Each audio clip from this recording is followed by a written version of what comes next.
Okay, so today po yung preliminary investigation dun sa charge kay Senator Bong na plunder. So kung ano man yung nilalaman nung final ngayon, pareho din po nung dati.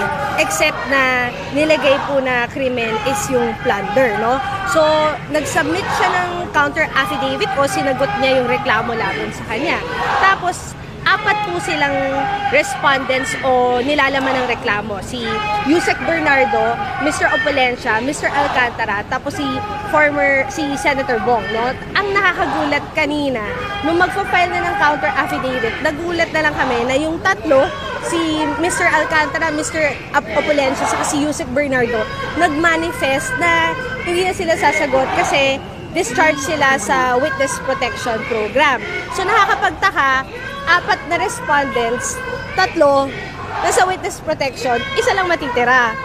Tapos, ngayon namin nakita dun sa sinamit nilang dokumento na November pa pala naka-discharge ng state witness tong si